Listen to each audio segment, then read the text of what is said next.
Hey, it's Benji Cole, son of Al Cole from CBS Radio and host of the syndicated talk show, People of Distinction. The talk that gives you an in-depth view of some of the most dynamic, intelligent, and successful people on the planet. Run to our website, alcoleenterprises.com for more info. Email me through benji@alcoleenterprises.com if you'd like to get involved with what we have going. And as always, please continue to like and follow our broadcasts. People of Distinction is internationally syndicated solely due to the love and support that you all continue to give. We're available across all major distributors, and as long as you keep following, we're going to continue to put out the content. Now sit back and strap in, because on the line with us today, we have the impressive Lyle L. Simpson, and we're going to be discussing his amazing book, Fully Human, Fully Alive, S.O.B. Now it's available for purchase through Amazon, Barnes & Noble. Check out his personal website, LyleSimpson.com. It's a one-stop shop to gather it all. And for all of you out there listening in, and I know what y'all thinking out there, okay? SOB does not stand for what you think it does. Get your mind out of the gutter. It actually represents the newest edition under the publishing company, Studio of Books. So for my writers out there, if you need help moving that masterpiece you developed, man, look no further than Studio of Books. This is what they specialize in. Head on over to studioofbooks.com. and gather all the ways that their fantastic team is going to help you do just that. And listen, people, it is an absolute pleasure to have Lyle here on the line. Understand that his book is a philosophical exploration of existence. I mean, to put it as plain as thing, that's really what we're discussing today. This is a book that questions the very essence of being alive. Join us as Lyle Simpson shares his profound insights on life's most profound mysteries and what it truly means to be alive. I'm telling you, this book is going to challenge your perceptions and awaken a new understanding of life itself.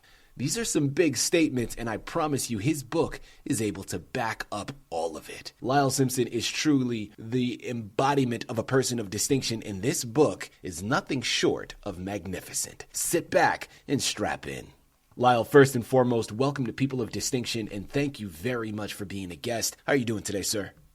Well, thank you very much. I'm thrilled to have this opportunity. I've been spending 60 years working on this subject, and I think it's down to a point now where it really will make a difference in the lives of people, and I'm more than happy to share that because I think our society really needs it. As a matter of fact, people don't realize it, but 70% of the people in the world, in America today, can't get above what Abraham Maslow describes as the social level.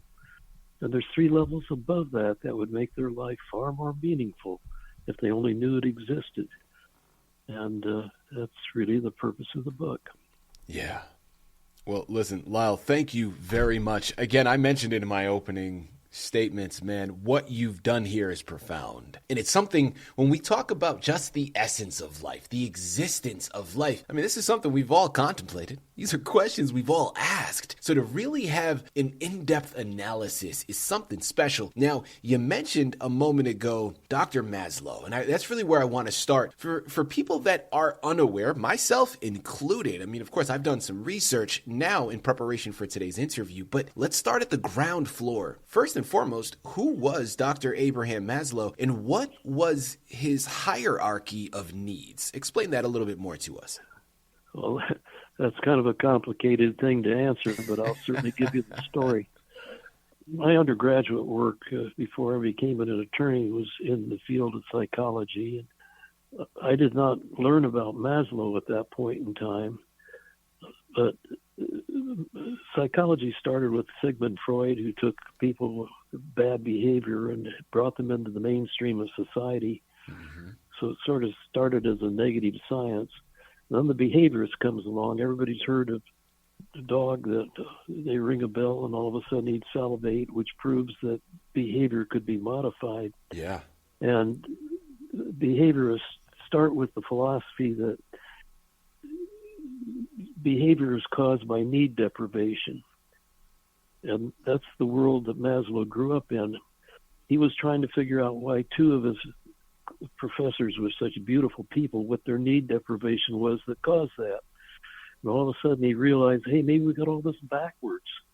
maybe these are normal people, and to the extent you have need deprivation, you become abnormal. And clear down to the people that Freud was dealing with. So he decided to start studying needs. What he found was that needs can be classified based upon the strength of their need deprivation, and it's dramatic.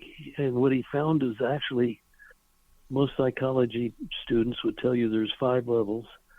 That's because only later in his life did he discover the 6th level that we'll talk about here in a minute. But so he started classifying needs based upon the strength level. And what he found is by breaking them down into these 6 different levels, the drive strength of each level is about twice that of the level immediately above it. Mm-hmm. And this really opened an entirely different level of science. And he discovered that basic needs are those that support life itself: food, water, sex, shelter, warmth. If you really have to go to the bathroom, nothing else is important. That takes over immediately. Yeah. Once those needs are satisfied, then he has the security level that builds the mechanisms for assuring the future satisfaction of those other needs. Once those needs are satisfied, then we extend to bring other people within our defense mechanism, so we share life with them on the social level. Once those needs are satisfied, you can extend outward for recognition on the ego level to become a full person. Once those needs are satisfied, you get to a point of actualization where all of your needs are satisfied. And if that happens, then there's a 6th level above that where you contribute your life to benefit others without any selfish motivation for yourself. In other words, you give yourself to make a real difference in the world. And if you start from the premise that there may not be an actual life hereafter, the only life hereafter we can be guaranteed really exists is the extent to which you leave the world a better place because you've been here. Mm. So the purpose of the book is to help you get there. Now, 70% of all Americans are locked on the social level or below. So that's sad. These people don't even realize there's 3 levels above that they could have if they only knew how to get there. Mm-hmm. And the purpose of this book is to show them the path to cause that to happen. Lyle, continuing on here, you've mentioned a number of times already what your purpose behind writing this book was.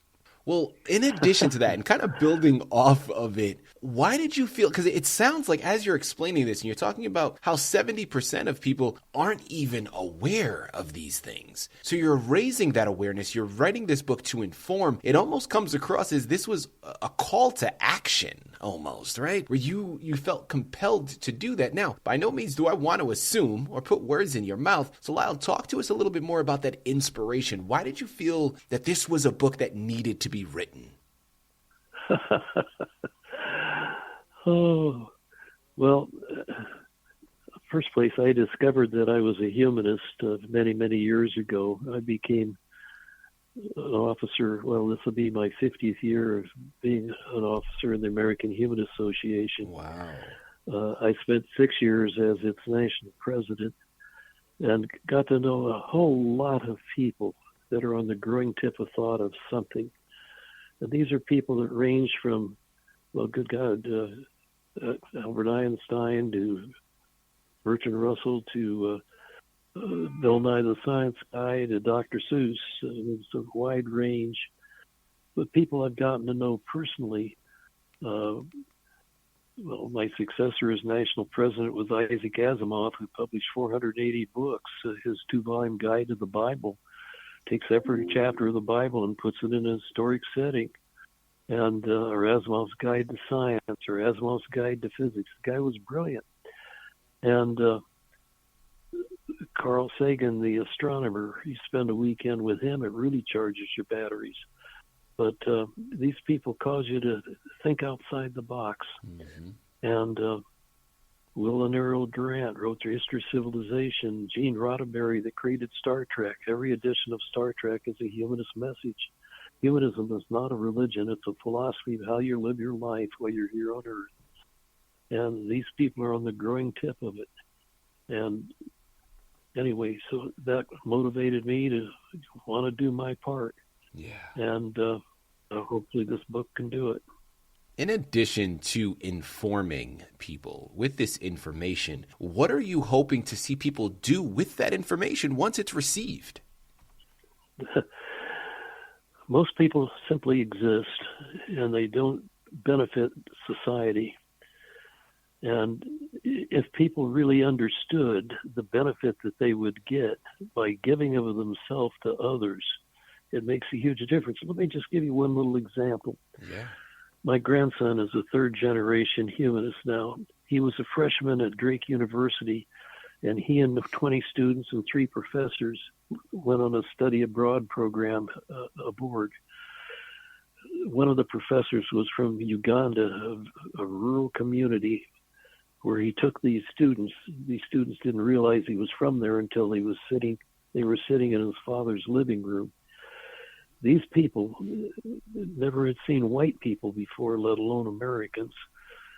My grandson got real concerned because he heard that this fellow took his wife the 3-day walk to the nearest medical clinic to try and deliver their baby.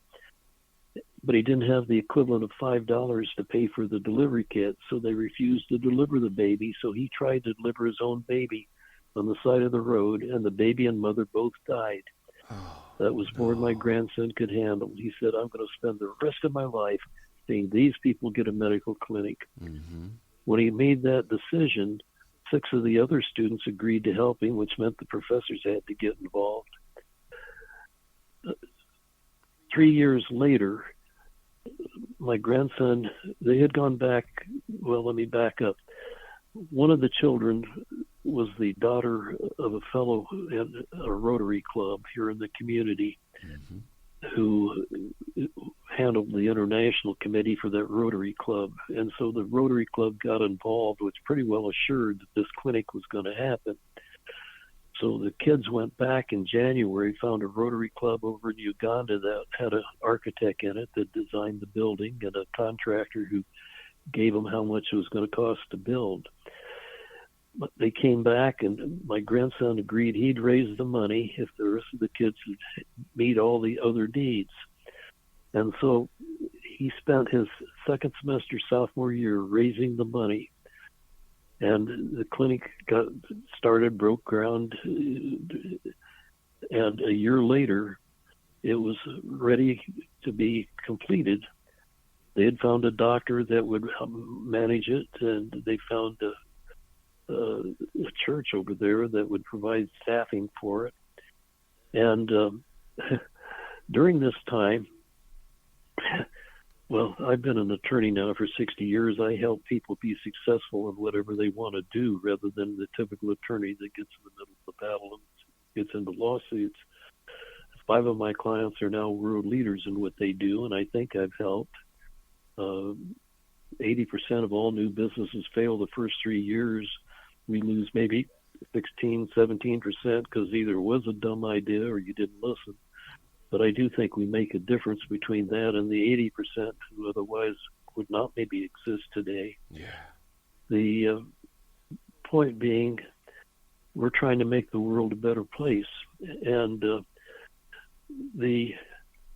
during that, one of my clients is what's called the Great Ape Trust. There are 7 bonobos here in Des Moines that have lived with humans their entire life, so they understand everything we're saying when we talk to them.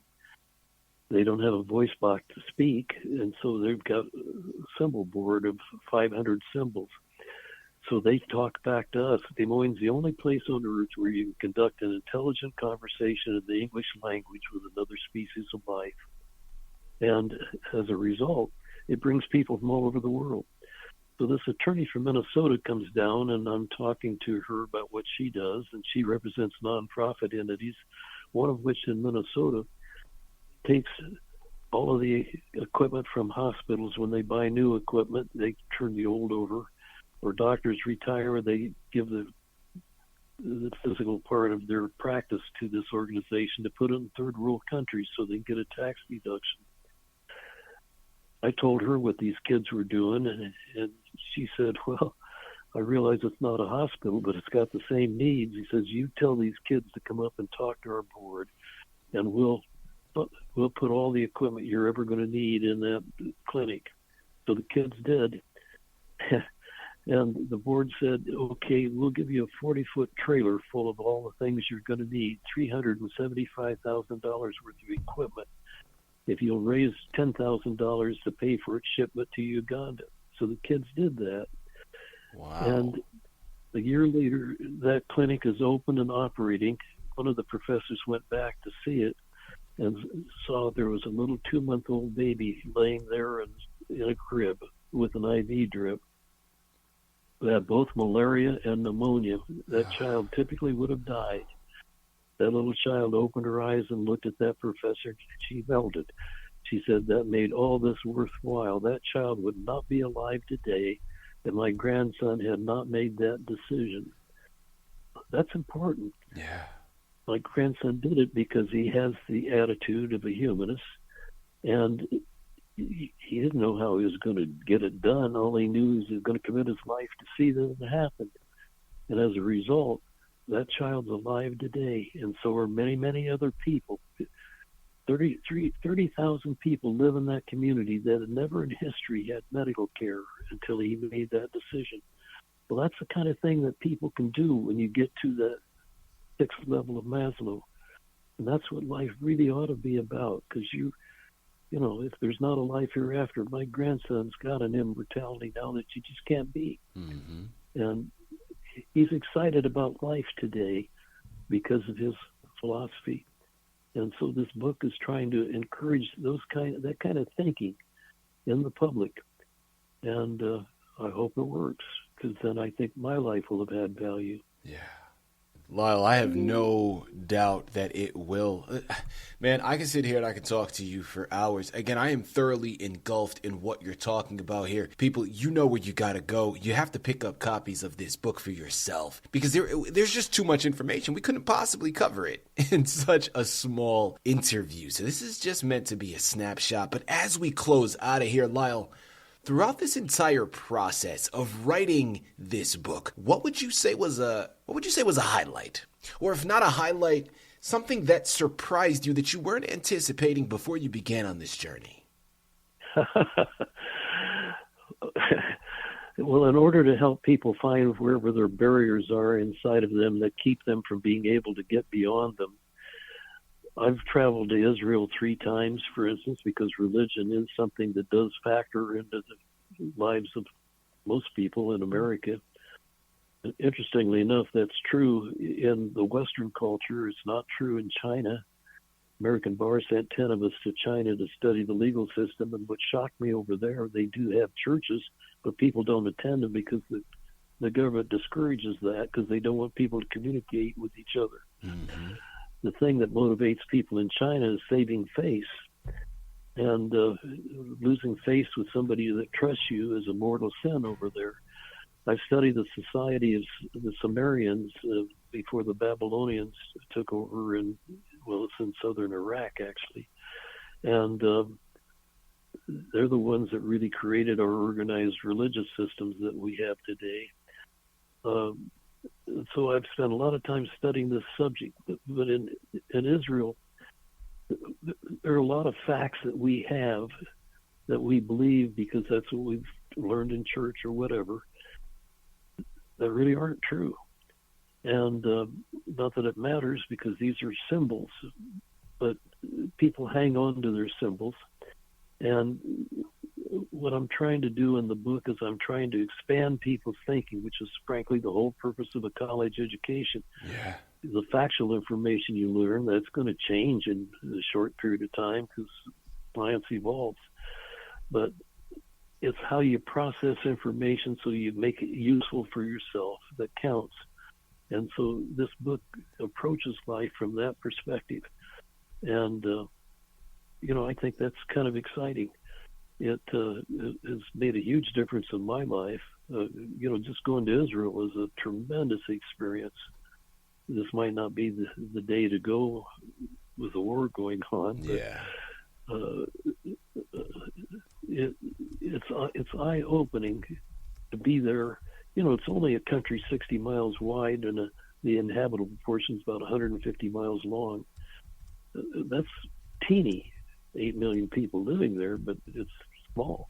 Mm-hmm. And yet the history there is just overwhelming.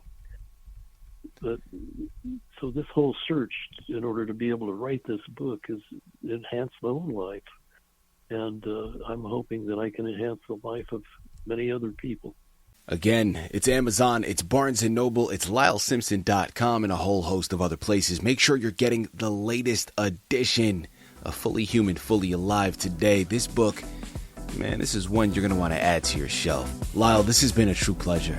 Man, I really do mean that. An absolute honor. Thank you once again for being a guest on People of Distinction.